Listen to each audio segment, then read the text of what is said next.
আসসালামু আলাইকুম। কেমন আছেন সবাই? আশা করি আল্লাহর রহমতে সবাই ভালো আছে। অ্যাকাউন্টিং ফ্যামিলির হিসাব বিজ্ঞান ধারাবাহিক প্রক্রিয়ায় আজকে আমি আপনাদের সামনে আলোচনা করব একাদশ দ্বাদশ শ্রেণীর হিসাব বিজ্ঞান দ্বিতীয় পত্রের অষ্টম অধ্যায় নিয়ে। অধ্যায়টির নাম হচ্ছে মজুদ পণ্যের হিসাব রক্ষণ পদ্ধতি। এই মজুদ পণ্যের হিসাব রক্ষণ পদ্ধতির অধ্যায়টি আমাদের সকলের জন্য খুবই গুরুত্বপূর্ণ, কারণ এখান থেকে আমাদের প্রতি বছর একটি সৃজনশীল প্রশ্ন আসে। আর এই সৃজনশীল প্রশ্নটি আমাদের জন্য খুবই গুরুত্বপূর্ণ, কারণ এখান থেকে আমরা অবশ্যই খুব সহজে 10 নাম্বার উঠাতে পারি। আর এটি খুব কম সময় লাগে আমাদের এই প্রশ্নটি সমাধান করতে, যদি আমরা এর বেসিক কিছু ধারণা আমাদের ভিতরে থাকে। আমি পূর্বের ভিডিওগুলোতে এই অধ্যায়ের যে বেসিক ধারণাগুলো, অর্থাৎ যেগুলো গুরুত্বপূর্ণ জিনিস ছিল, বিষয়গুলো নিয়ে আমি আপনাদের সামনে আলোচনা করছি, এবং আমরা দ্বিতীয় পর্বে আলোচনা করছি এই অধ্যায়ের ফিফো পদ্ধতিতে কিভাবে মাল খতিয়ান প্রস্তুত করতে হয় তা নিয়ে। আজকে আমি আপনাদের সামনে ধারাবাহিক প্রক্রিয়ার ৩ নাম্বার পর্বে যে বিষয় নিয়ে আলোচনা করব তা হচ্ছে এই অধ্যায়ের সৃজনশীল ঘ নাম্বারে আমাদেরকে বলে ভারযুক্ত গড় পদ্ধতি প্রস্তুত করতে। তো ভারযুক্ত গড় পদ্ধতিতে আমরা কিভাবে মাল খতিয়ান প্রস্তুত করতে পারি তা নিয়ে ইনশাল্লাহ আমি পুরো ভিডিওতে আলোচনা করব। আশা করি পুরো ভিডিওটি দেখলে আপনারা খুব সহজে এটি সমাধান করতে পারবেন, এবং যে কোনো প্রশ্ন আপনাদের এভাবে হলে আপনারা খুব সহজে এখান থেকে 10 নাম্বার উঠাতে পারবেন পরীক্ষার খাতায়। তো আজকে আমি আপনাদের সামনে এই অধ্যায়ের এখন যে উদাহরণের সাহায্যে ভারযুক্ত গড় পদ্ধতিটি বুঝিয়ে দিব তা হচ্ছে আমাদের ঢাকা বোর্ড 2023 যে সৃজনশীল প্রশ্নটি এসেছিল। আমরা পূর্বের ভিডিওতে ঢাকা বোর্ড 2023 এর খ নাম্বারে যে সৃজনশীল এসেছিল, অর্থাৎ আমাদেরকে বলছে আগের মাল আগে ছাড় পদ্ধতিতে মাল খতিয়ান প্রস্তুত করে, অর্থাৎ ফিফো পদ্ধতি, তা বুঝিয়ে দিয়েছি। এখন আমি আপনাদেরকে ঘ নাম্বারটি অর্থাৎ ভারযুক্ত গড় পদ্ধতিতে মাল খতিয়ান প্রস্তুত করে কিভাবে তা বুঝিয়ে দেব। তো অবশ্যই আপনারা প্রশ্নটি এখন সামনে রাখবেন। আমি আপনাদেরকে এখন প্রশ্নটি পড়ে শোনাবো। এখানে আমাদেরকে 2022 সালে বলছে সিলেট রেস হাউসের নিম্নবর্ণিত তথ্যসমূহ মজুদ বিভাগ হতে নেওয়া হয়েছে। জানুয়ারি 1 তারিখে বলছে প্রারম্ভিক উদ্বৃত্ত 600 একক প্রতি একক 52 টাকা দরে। 5 তারিখে বলছে ক্রয় 1200 একক প্রতি একক 50 টাকা দরে। তারপরে 10 তারিখে বলছে ইস্যু 1000 একক। 15 তারিখ ক্রয় 700 একক প্রতি একক 54 টাকা দরে। 20 তারিখ ইস্যু 800 একক। তারপরে বলছে 25 তারিখ ক্রয় 500 একক প্রতি একক 56 টাকা দরে। তারপরে 30 তারিখ বলছে ইস্যু 800 একক। ক নাম্বার আমাদেরকে বলছে সমাপনী মজুদ মালের একক নির্ণয় করা। আমি পরবর্তী ভিডিওতে কিভাবে সমাপনী মজুদ মালের মূল্য নির্ণয় করতে হয় এবং ঘাটতি একক কিভাবে নির্ণয় করতে হয় তা বুঝিয়ে দেব, দুইটি বিষয়। খ নাম্বারে বলছে আগের মাল আগে ছাড় পদ্ধতিতে মাল খতিয়ান প্রস্তুত করো। অলরেডি এটি আমরা দ্বিতীয় পর্বে এটি সমাধান করে দিয়েছি। গ নাম্বার বলছে ভারযুক্ত গড় পদ্ধতিতে মাল খতিয়ান প্রস্তুত করো। এ ছিল আমাদের প্রশ্নের ধরন। এখন আমি আপনাদেরকে এখানে শুধুমাত্র ভারযুক্ত গড় পদ্ধতিতে কিভাবে মাল খতিয়ান প্রস্তুত করে তা বুঝিয়ে দেব। তো এটি বোঝার জন্য আপনাদেরকে অবশ্যই এর ঘরটি ভালোভাবে পড়তে হবে। আরেকটি বিষয় হচ্ছে এই অধ্যায়ে আমরা ফিফো পদ্ধতি এবং লিফো পদ্ধতি বা ভারযুক্ত গড় পদ্ধতি যাই করি না কেন এর ঘরটি সবসময় সেম থাকে। আমি এখানে ঘরটি আপনাদের জন্য করে রাখছি। আমরা এখানে অবশ্যই যখনই প্রশ্ন সমাধান করতে যাব তখন অবশ্যই আমরা কোম্পানির নাম লিখে নিব। আমরা এখানে লিখব সিলেট ড্রেস হাউসের মাল খতিয়ান হিসাব। আমরা এখানে লিখব ভারযুক্ত গড় পদ্ধতি, যাকে ইংরেজিতে বলা হয় ওয়েটেড এভারেজ পদ্ধতি। এটি হচ্ছে আমাদের কি ভারযুক্ত গড় পদ্ধতির হেডিং আমরা এখানে করে নেব। তারপর আমরা এখানে কি করব, ঘরটি করব। দেখেন ঘরটি একটু ভালোভাবে বুঝতে হবে। এখানে আমাদের প্রথমে যে ঘরটি হবে তা হচ্ছে তারিখ, তারপর হচ্ছে বিবরণ। এরপর আমরা এখানে ঘর করব ক্রয়, তারপরে করব ইস্যু অথবা বিক্রয়, তারপরে করব আমরা কি উদ্বৃত্তের ঘর করব। দেখেন এখানে প্রত্যেকটি অর্থাৎ ক্রয়, বিক্রয় এবং উদ্বৃত্ত এই তিনটির নিচে আমাদের আবার কি হবে, প্রত্যেকটির ঘরে তিনটি ঘরে আবার কি হবে, ঘর হবে। দেখেন এখানে আমরা ক্রয়ের নিচে আবার ঘর করছি একক, দর, টাকা। এককের জন্য কেন ঘর করছি, কারণ তারা আমাদেরকে প্রশ্নে বলছে কত একক ক্রয় করছে, আবার এটা দরও তারা কি করছে দিয়ে দিছে প্রশ্নের ভিতরে। একক বলতে বোঝানো হচ্ছে একটি, অর্থাৎ কোম্পানি কত একক পণ্য ক্রয় করে, সেজন্য আমরা এখানে এককের ঘর লিখবো। আর প্রত্যেকটি এককের দাম কত বা দর কত তা আমরা এখানে লিখে ফেলবো। সেজন্য আমরা এককের জন্য ঘর করব, দরের জন্য ঘর করব। এই দুইটিকে গুণ করার পর আমাদের টোটাল একটা টাকা আসবে, সেজন্য আমরা টাকার জন্য এখানে একটি ঘর করে নেব। এই তিনটি ঘর আমরা সবসময় কি করব, ক্রয়ের নিচে করে নেব। সেম ঘরগুলো আমরা অবশ্যই ইস্যুর ঘরও লিখে ফেলবো। ইস্যুর নিচে লিখবো আমরা একক, দর, টাকা। আবার উদ্বৃত্তর নিচে লিখবো আমরা কি একক, দর, টাকা। এভাবে আমাদেরকে অবশ্যই ঘরটি করে নিতে হবে। এরপর আমরা এখানে দেখেন ঘরের উপর আরো কিছু তথ্য লিখছি, তা হচ্ছে মালের বিবরণ, কোড নং, বিল নং, তারপর হচ্ছে সর্বোচ্চ মাত্রা, সর্বনিম্ন মাত্রা, পুনঃপরমেশ মাত্রা। এগুলো আমাদেরকে অবশ্যই লিখতে হয়, আবার না লিখলেও হয়। তবে লেখাটা আমাদের জন্য কি উত্তম। অবশ্যই আপনারা এখানে কি করবেন? লিখে নিবেন পরীক্ষার খাতায়। কারণ খাতাটি দেখতে অবশ্যই কি হতে হবে? সুন্দর হতে হবে। অনেক সময় দেখা যায় এগুলোর জন্য আমাদের ১ মার্ক কি করা হয়? কম দেওয়া হয়। এরপর আমাদেরকে এখানে যে জিনিসটি বুঝতে হবে, আমরা অবশ্যই মনে রাখবো, যখনই আমরা এখানের অঙ্কগুলো করতে যাব, অর্থাৎ মজুত পণ্যের হিসাব রক্ষণ পদ্ধতির অঙ্কগুলো করতে যাব, তখন আমরা অবশ্যই নিজেকে মনে রাখবো আমরা হচ্ছি গুদামের হিসাব রক্ষক। অর্থাৎ আমার গুদামে কতগুলো পণ্য আসতেছে, কতগুলো পণ্য যেতেছে তার হিসেব কিন্তু আমরা অবশ্যই রাখি। সেজন্য আমরা সবসময় অঙ্কগুলো করার সময় আমরা নিজেকে মনে করবো আমরা হচ্ছে কি গুদামের হিসাব রক্ষক। এখানে আমাদেরকে আরেকটি জিনিস বুঝতে হবে, তা হচ্ছে উদ্বৃত্তের গড়। উদ্বৃত্তের গড় বলতে বোঝানো হচ্ছে আমাদের গুদামের কক্ষ, অর্থাৎ গুদামে আমরা পণ্যগুলোকে কিভাবে সাজিয়ে রাখবো। এখানে আমরা সবসময় উদ্বৃত্ত গড়ে তা দেখিয়ে দিব, অর্থাৎ পণ্যগুলোকে আমরা কি দামে সাজাবো। আমরা কি এটাকে সিরিয়ালে সাজাবো, নাকি এটাকে আমরা এভারেজে সাজাবো, অর্থাৎ সবগুলোকে একসাথে যোগ করে আমরা এটিকে এভারেজে এখানে দেখাবো, নাকি আমরা অবশ্যই পণ্যটাকে সাজিয়ে লিখবো। তো অবশ্যই আমাদেরকে গুদামের ঘরের ভিতরে দেখাতে হবে। এখন আসেন আমাদেরকে এখানে বুঝতে হবে ভারযুক্ত গড় পদ্ধতি কি। ভারযুক্ত গড় পদ্ধতি বলতে বোঝানো হচ্ছে আমার পণ্য কতগুলো একক পণ্য আমি ক্রয় করছি, আর ওই পণ্যগুলোর দাম কত। এই পণ্যগুলোকে আমরা সবসময় কি করব, তার দাম যত টাকা হবে টোটাল দামের সাথে আমরা সবসময় এই পণ্যগুলোকে ভাগ করে ফেলবো। ভাগ করার পরে আমাদের একটি এভারেজ মূল্য আসবে। এই এভারেজ মূল্যকে বলা হয় আমাদের গড় দাম। অর্থাৎ যে পণ্যগুলো আমি ক্রয় করছি, এই পণ্যগুলোর টোটাল দাম কত টাকা, অর্থাৎ একেকটা পণ্যের দাম কত, তা আমাদেরকে অবশ্যই ভারযুক্ত গড় পদ্ধতির মধ্যে কি করতে হবে? দেখাতে হবে। এটি হচ্ছে ভারযুক্ত গড় পদ্ধতি। আমরা এখন অঙ্কগুলো সমাধান করলে খুব সহজে আপনারা এটি বুঝতে পারবেন। দেখেন আমাদেরকে এখানে ১ জানুয়ারি তারিখে কি বলছে? আমরা এখানে প্রথমে তারিখের ঘরে লিখে নিব ২০২২। ২০২২ লেখার পর আমরা এখানে লিখব জানুয়ারির ১ তারিখ। তারপর আমরা প্রথমে যেটি লিখব তা হচ্ছে প্রারম্ভিক। দেখেন আমরা এখানে লিখব প্রারম্ভিক উদ্বৃত্ত। আমি সংক্ষেপে লিখছি। এখানে লিখব প্রারম্ভিক উদ্বৃত্ত। কথাটি লিখে নিব। লেখার পরে দেখেন আপনি প্রারম্ভিক উদ্বৃত্তর টাকা কোথায় যাবে? এখানে দেখেন উদ্বৃত্তের ঘর কোনটা আছে? এখানে আছে ক্রয়, বিক্রয়, তারপর হচ্ছে উদ্বৃত্ত। দেখেন তাহলে উদ্বৃত্তের ঘর আমাদের শেষে আছে। সেজন্য আমরা এখানে কি করব? উদ্বৃত্তর টাকা বা উদ্বৃত্তের এককগুলোকে আমরা সবসময় উদ্বৃত্তের ঘরে দেখিয়ে দেব। আমাদের প্রারম্ভিক উদ্বৃত্ত অর্থাৎ একক হচ্ছে ৬০০ একক। সেজন্য আমরা এককের ঘরে ৬০০ একক লিখব। তাহলে প্রত্যেকটা এককের দর কত ছিল আমাদের? ৫২ টাকা ছিল। লিখব ৫২ টাকা দরে করে। লেখার পরে দেখেন আমরা এই ৬০০ এককে ৫২ দ্বারা কি করব? গুণ করে ফেলব। গুণ করলে আমাদের এখানে কত আসে? দেখেন গুণ করলে আমাদের এখানে আসবে ৩১,২০০ টাকা। ৩১,২০০ টাকা। এটা আমরা কি করব? টাকার ঘরে লিখিয়ে ফেলব। তাহলে আমাদের প্রারম্ভিক উদ্বৃত্তের টাকা কত? ৩১,২০০ টাকা। আর একক হচ্ছে ৬০০ একক। প্রত্যেকটার দর হচ্ছে কত? ৫২ টাকা। সেজন্য আমরা ২ টিকে গুণ করার পর আমাদের এখানে আসছে ৩১,২০০ টাকা। এরপরের তারিখ কি বলছে? দেখেন বলছে ৫ তারিখ ক্রয় ১,২০০ একক, প্রতি একক ৫০ টাকা দরে। তাহলে আমরা এখানে তারিখ কথাটি লিখে নিব। ৫ তারিখ লিখব। তারপর আমরা এখানে লিখব ক্রয়। ক্রয় লেখার পর এখন আসেন আমরা দেখব এখানে ক্রয়ের ঘর কোনটি। দেখেন আমাদের প্রথমে আছে কি? ক্রয়।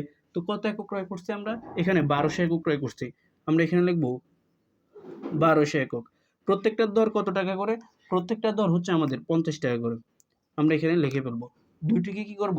দরের ঘরে আমরা লেখার পরে ২ টিকে গুণ করব। গুণ করলে আমাদের এখানে কত আসে? ৬০,০০০ টাকা আসে। এই ৬০,০০০ টাকা আমরা টাকার ঘরে লিখে ফেলব। তাহলে দেখেন আমরা এখানে ক্রয় করছি ১২০০ একক। প্রত্যেকটার দর ছিল ৫০ টাকা। ২ টিকে গুণ করার পরে আমাদের এখানে আসছে কত? ৬০,০০০ টাকা। এখন আপনাদেরকে ভালোভাবে বুঝতে হবে। এখন আপনারা যে পণ্যটি ক্রয় করছেন এখন নতুন করে এ পণ্য ক্রয় করার মাধ্যমে কি আপনার গুদামে পণ্যের পরিমাণ বৃদ্ধি পায় নাকি কমে? অবশ্যই মনে রাখবেন, যখন আমরা ক্রয় করব তখন আমার গুদামে পণ্যের পরিমাণ কি পাবে? বৃদ্ধি পাবে। সেজন্য আমরা তখনই পণ্যটিকে উদ্বৃত্তে অর্থাৎ গুদামের ঘরে নিয়ে আসবো। উদ্বৃত্তের ঘরে নিয়ে আসবো। নিয়ে আসার পরে এখন দেখেন আমরা যখন FIFO পদ্ধতি করছি, আমি পূর্বের ভিডিওতে দেখিয়েছি, আমরা FIFO পদ্ধতিতে কি করি? আগে যেটি আছে তাকে আমরা আগে কি করি? সুন্দর মতো এখানে লিখে ফেলি, অর্থাৎ গুদামে সাজিয়ে রাখি।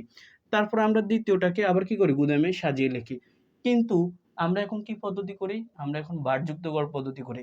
ভারযুক্ত গড় পদ্ধতির মূল কথা হচ্ছে আমরা এখন কি করব না? পণ্যগুলোকে আলাদাভাবে সাজিয়ে রাখবো না। আমাদের পণ্যগুলো কতগুলো পণ্য ক্রয় করছি এবং প্রত্যেকটার মোট পণ্যগুলোর দাম কত? তার ভিতর থেকে আমাদেরকে কি করতে হবে? একটি গড় দাম বের করতে হবে। দেখেন কিভাবে আপনারা করবেন। আপনাদের আগে গুদামে কত আছে? 600 একক আছে। নতুন করে ক্রয় করছেন কত?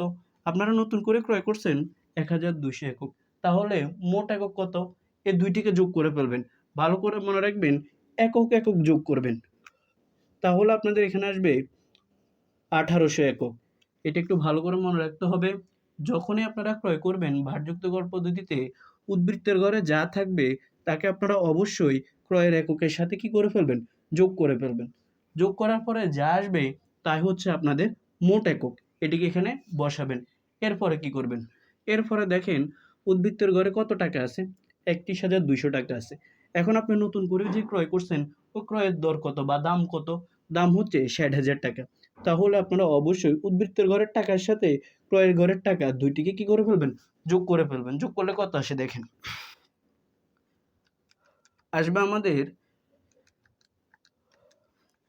৯১,২০০ টাকা। ৯১,২০০ টাকা। তাহলে একটা জিনিস ভালো করে বুঝেন, আমরা এখানে সবসময় যখনই আমরা ক্রয় করব তখন আমরা উদ্বৃত্তের ঘরে যত একক থাকবে একক, একক দুইটিকে কি করে ফেলবো? যোগ করে ফেলবো। আবার আমাদের উদ্বৃত্তের ঘরে যত টাকা থাকবে আমরা ক্রয়ের ঘরে যত টাকা থাকবে ওই টাকায় যোগ করব। টাকায় যোগ, এককে, এককে যোগ। তারপরে আমরা যোগ করার পরে যেটি পাবো দেখেন আমরা কত পেয়েছি? ৯১,২০০ টাকা। এই ৯১,২০০ টাকাকে এখন আমরা কি করব? মোট একক যতগুলো আছে ততগুলো দ্বারা আমরা ভাগ করব। ভাগ করলে আমরা এখানে কি পাবো? দরটা পেয়ে যাব। কারণ আমরা ভারযুক্ত গড় পদ্ধতি করি। ভারযুক্ত গড় পদ্ধতির মূল কথা হচ্ছে একটা এভারেজ মূল্য অর্থাৎ প্রত্যেকটি এককের দর কত টাকা তা আমাদেরকে বের করে নিতে হবে। সেজন্য আমরা এখানে ৯১,০০০ কে ভাগ করব ১৮০০ দ্বারা। তাহলে আমাদের এখানে আসবে ৫০.৬৭। ৬ আসে আপনার এখানে ৭ নিয়ে নেবেন। তাহলে দেখেন ৯১,২০০ টাকা ১৮০০ একক। প্রত্যেকটিকে যখন আপনারা ভাগ করছেন তাহলে ১৮০০ একক পণ্য যেটি আছে এটির একেকটির দর কত? একেকটির দর হচ্ছে আপনাদের ৫০.৬৭ টাকা। এভাবে আপনাদেরকে অবশ্যই ভারযুক্ত গড় পদ্ধতিতে অঙ্কটি সমাধান করতে হবে। দেখেন ভালো করে মনে রাখবেন, একক, একক যোগ, টাকায় যোগ।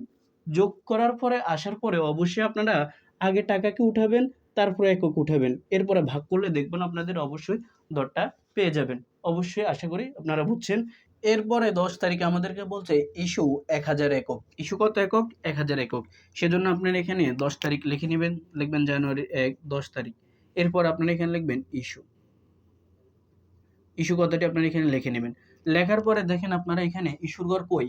ইস্যুর ঘর হচ্ছে আমাদের এখানে মাঝখানে দেখেন ক্রয়ের পরে আছে কি? ইস্যু অথবা বিক্রয়। ইস্যু যে কথা আমাদের বিক্রয় একই কথা। সেজন্য আমরা এখানে কি করব? ইস্যুর ঘরে বরাবর এখানে এককগুলো লিখে ফেলব। তো কত একক আপনি বিক্রি করছেন? আপনি বিক্রি করছেন ১,০০০ একক।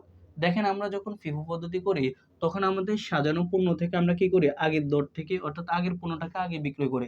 কিন্তু এখন যেহেতু আমরা ভারযুক্ত গড় পদ্ধতি করতেছি, আমার মোট একক যতগুলো আছে গুদামে অর্থাৎ উদ্বৃত্তের ঘরে আমরা তো এখান থেকে কি করব? এখন ১,০০০ একক বিক্রি করে ফেলবো। সেজন্য আমরা এখানে ১৮০০ একক থেকে আমরা বিক্রি করব ১,০০০ একক। তার এই প্রশ্নের ভিতরে আমরা বলে দিছে, সেজন্য আমরা এখানে এককের ঘরে ১,০০০ একক লিখে ফেলবো। প্রশ্ন হচ্ছে দর কত টাকা করে? তারা তো প্রশ্নে বলে নাই। আপনারা অবশ্যই মনে রাখবেন, গুদামে আপনার যে পণ্যগুলো আছে ১৮০০ এককের প্রত্যেকটার দর কত? ৫০.৬৭ টাকা। আপনারা অবশ্যই তা দিয়ে কি করবেন? বিক্রয় করে নেবেন। এখানে লিখবেন ৫০.৬৭ টাকা। তাহলে আপনারা এই দুইটিকে কি করবেন? গুণ করবেন। গুণ করলে কত আসে দেখেন। গুণ করলে আপনাদের এখানে আসবে ৫০.৬৭ টাকা। আপনাদের এখানে আসবে ৫০,৬৭০ টাকা। এটি হচ্ছে কি? আপনাদের ইস্যুর ঘরের মোট টাকা। এখন আসেন খেয়াল করেন কি করবেন? আপনাদের এখানে উদ্বৃত্তের ঘরে কত একক ছিল? ১৮০০ একক। এখন যদি আপনি এখানে ১,০০০ একক বিক্রি করে ফেলেন তাহলে আপনার গুদামে কত একক পণ্য আছে? আপনাদের গুদামে একক আছে আর ৮০০ একক। প্রত্যেকটার দর কত? ৫০.৬৭ টাকা। এখন আপনারা কি করবেন? দুইটিকে গুণ করে ফেলবেন। গুণ করলে আপনাদের কত আসে দেখেন। ৫০.৬৭ টাকা। তাহলে আমাদের এখানে আসবে ৪০,৫৩৬ টাকা। ৪০,৫৩৬ টাকা। এটি আপনারা কি করবেন? এখানে লিখে ফেলবেন। আশা করি আপনারা এটি বুঝছেন। এরপর আমাদেরকে বলছে ১৫ তারিখ ক্রয় ৭০০ একক প্রতি একক ৫৪ টাকা দরে। তাহলে আপনারা এখানে লিখবেন তারিখের ঘরে ১৫ তারিখ। লেখার পরে এখানে লিখবেন ক্রয়, ক্রয় কথাটি লিখে নেবেন। লেখার পরে আপনারা দেখেন ক্রয়ের গড় কোনটি আমাদের প্রথমে দেওয়া আছে, কত একক ক্রয় করছে, 700 একক ক্রয় করছে 15 তারিখে। আমরা এখানে 700 একক ক্রয়ের গড়ে লিখে নেব। প্রত্যেকটার দর কত টাকা করে? প্রত্যেকটার দর ছিল আমাদের 54 টাকা করে। তাহলে দুইটিকে আমরা কি করব, গুণ করে ফেলব। দেখেন আমরা 700 একক গুণ করব 54 টাকা দিয়ে, তাহলে আমাদের এখানে আসবে 37,800 টাকা। 37,800, এটা আমরা এখানে কি করব, বসিয়ে দেব।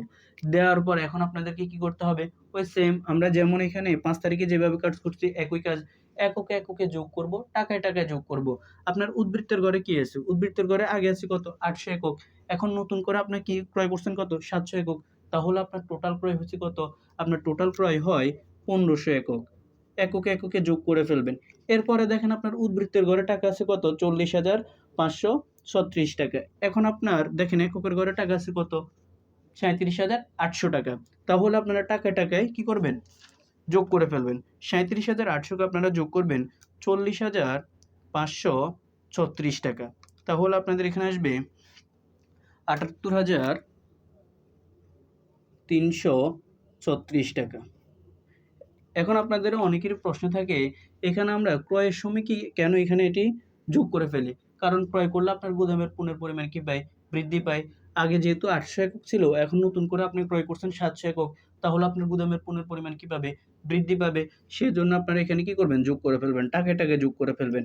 এখন দুইটিকে যোগ করার পর এখন কি করবেন, আপনারা এখানে দর বের করবেন। কিভাবে দর বের করবেন? মোট টাকা যা তা দিয়ে আপনারা কি করবেন, এককে ভাগ করে ফেলবেন। তাহলে আপনাদের এখানে কত আসে দেখেন, ভাগ করবেন 1500 একক, এখানে আসবে আপনাদের 52.22। আপনারা এখানে 4 নিতে পারেন, কারণ এখানে আপনারা দেখেন আমি এখানে 2 সংখ্যা করে নিয়েছি, আবার 3 সংখ্যা করে আমাদের কি হয়, নেওয়া যায়। 2 সংখ্যা করে নিতে পারেন, আপনারা এখানে 3 সংখ্যা করে দশমিকের পরে নিতে পারেন। কিন্তু গাইডে বিভিন্ন সময় আমাদের সমাধানে এখানে কি হয়, বেশ কম হয়। বারযুক্ত গড় পদ্ধতিতে আমাদের এখানে টাকার অঙ্ক একটু বেশ কম হবে, এটা নিয়ে কোনো সমস্যা হবে না। অবশ্যই মনে রাখবেন আপনারা এখানে 3 সংখ্যাও নিতে পারেন, এখানে 2 সংখ্যাও নিতে পারেন। এখন আসেন আমাদেরকে এখানে পরবর্তী তারিখ কি বলছে, 20 তারিখে বলছে ইস্যু 800 একক। সেজন্য আমরা এখানে লিখব 20 তারিখ। 20 তারিখ লেখার পর আমরা এখানে লিখব ইস্যু। 20 তারিখে আপনি ইস্যু করেন কত একক, 800 একক। আমাদের ইস্যুর ঘরে লিখবো আমরা এখানে অবশ্যই ইস্যু বা বিক্রয় ঘরে লিখবো আমাদের ঘরে এটি। এখন আমাদের গুদামে পণ্য কত আছে, দেখেন গুদামে পণ্যের একক হচ্ছে 1500 একক। এই 1500 একক থেকে আমরা কি করব, এখন ইস্যু করবো 800 একক। সেজন্য আমরা এখানে ইস্যুর ঘরে এককের ঘরে লিখবো 800 একক। প্রত্যেকটার দর কত টাকা, দেখেন আমার গুদামে প্রত্যেকটার দর কত ছিল, যে 1500 একক থেকে আমি এখন বিক্রয় করতেছি বা ইস্যু করতেছি, 1500 এককের দর ছিল 52.224 টাকা। তাহলে এটিকে এখন আমরা কি করব, দুইটি দ্বারা গুণ করে ফেলবো। গুণ করলে আমাদের এখানে কত আসে দেখেন, 800 এককে যখন আমরা গুণ করব 52.224 দ্বারা, তাহলে আমাদের এখানে আসবে 41,779 টাকা। 41,779.2, 79 টাকা। এটা আপনারা এখানে কি করবেন, এখানে লিখে ফেলবেন। এরপরে দেখেন আপনি বিক্রয় করছেন 800 একক, আপনার গুদামে আছে কত, 1500 একক। সেজন্য আপনি এখানে গুদামে যেহেতু 1500 একক থেকে 800 একক বিক্রি করে ফেলছেন, তাহলে আপনার গুদামে অবশিষ্ট আছে কত, 700 একক। আর প্রত্যেকটার দর কত, 52.224 টাকা। তাহলে আপনি এদিকে কি করবেন, গুণ করে ফেলবেন। গুণ করলে আপনার কত আসে দেখেন, 700 এককে আমরা গুণ করব 52.224 টাকা। তাহলে আমাদের এখানে আসবে 36,556। 36,556। এখানে দশমিক আছে কত, আপনার দশমিক আছে 8। আপনারা এখানে কি করতে পারেন, লিখে দিতে পারেন 7, লিখে দিতে পারেন 6 এর জায়গায়, যেহেতু দশমিকের পরে 8 আছে আমাদের। এখন ভালো করে মনে রাখেন, আপনারা অবশ্যই কি করবেন, গুদামে যে পণ্যটি থাকবে তা থেকে আপনারা অবশ্যই বিক্রি করে ফেলবেন। যেহেতু তারা প্রশ্নের ভিতরে আমাকে দর দেয়নি, তাহলে প্রত্যেকটার দর কত টাকা ছিল তা দ্বারা আমরা কি করব, বিক্রি করে ফেলবো। অবশ্যই এগুলো একটু ভালো করে মনে রাখবেন। 25 তারিখ ক্রয় 500 একক, প্রতি একক 56 টাকা দরে। সেজন্য আমরা এখানে কি করব, লিখে নিব ক্রয় 25 তারিখ। 25 তারিখ দিয়ে আমরা কি করব, ক্রয় কথাটি লিখে নিব। কত একক ক্রয় করছি, আমরা 500 একক ক্রয় করছি। আমরা ক্রয়ের ঘরে একক বরাবর লিখব 500 একক। প্রত্যেকটার দর কত ছিল, 56 টাকা। আমরা এখানে 56 টাকা লিখে ফেলব। তাহলে গুণ করলে আমাদের এখানে কত আসে দেখেন, গুণ করলে আমাদের এখানে আসবে 500 একক গুণ করব 56 টাকা দিয়ে, তাহলে আমাদের এখানে আসবে 28,000 টাকা।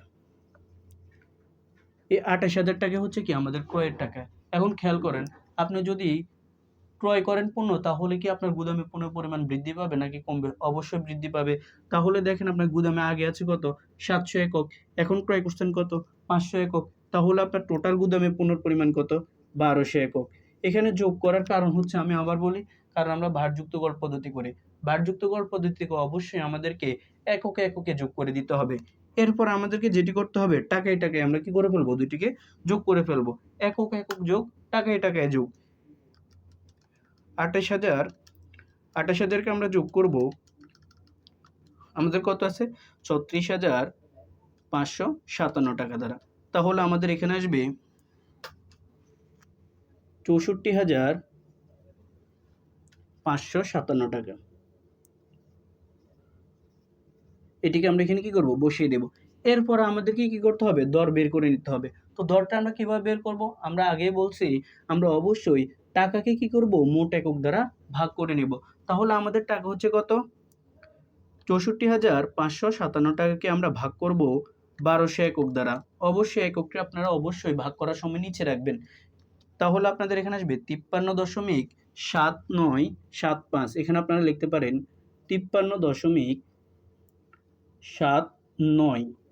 এটি পর্যন্ত আপনারা রাখতে পারেন, আবার আপনারা 7 ও নিতে পারেন। সমস্যা নেই, 2 সংখ্যা রাখলেও হয়। এরপর আপনাদের 30 তারিখ কি বলছে? 30 তারিখ বলছে ইস্যু। আমরা এখানে লিখব জানুয়ারি 30 তারিখ। লিখব ইস্যু। ইস্যু লেখার পরে দেখেন কত একক ইস্যু করছে? 800 একক ইস্যু করছে। সেজন্য আমরা এখানে ইস্যুর ঘরে 800 একক লিখে ফেলবো। প্রশ্ন হচ্ছে কোথা থেকে? গুদামের থেকে। আমরা এখানে গুদামের থেকে ইস্যু করব আমরা। তাহলে প্রত্যেকটার দর কত ছিল গুদামে? 53.79 টাকা। তাহলে আমাদের এখানে টোটাল টাকা কত আসে দেখেন, আসে আমাদের 53.79 টাকা। তাহলে আমাদের এখানে হবে 32 টাকা। এটি হচ্ছে কি আমাদের টোটাল ইস্যুর টাকা। কারণ আমরা এখানে কি করছি? গুদাম থেকে পণ্যটি বিক্রয় করে ফেলছি, যার প্রত্যেকটির দর ছিল কত? আমাদের 53 টাকা, 53.79 টাকা। তাহলে এখন খেয়াল করেন আপনার গুদামে অবশিষ্ট পণ্য কত? আপনার গুদামে অবশিষ্ট পণ্য হচ্ছে 400 একক, অর্থাৎ যাকে বলা হয় সমাপনী একক। এটি হচ্ছে আমাদের সমাপনী গুদামের পণ্যের একক। এখন খেয়াল করেন প্রত্যেকটির দর কত? প্রত্যেকটির দর হচ্ছে 53.79 টাকা। তাহলে এখন আপনি কি করবেন? দুইটিকে গুণ করে ফেলবেন। 400 একককে আপনি গুণ করবেন 53.79 টাকা দ্বারা। তাহলে আপনাদের আসবে 21,516 টাকা।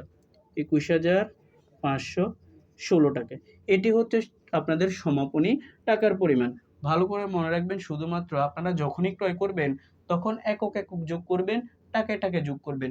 যোগ করার পরে আপনারা অবশ্যই উদ্বৃত্তের গড়ের দরটা পেয়ে যাবেন। এটি মনে রাখলে আপনারা খুব সহজে ভারযুক্ত গড় পদ্ধতি অঙ্কটি সমাধান করতে পারবেন।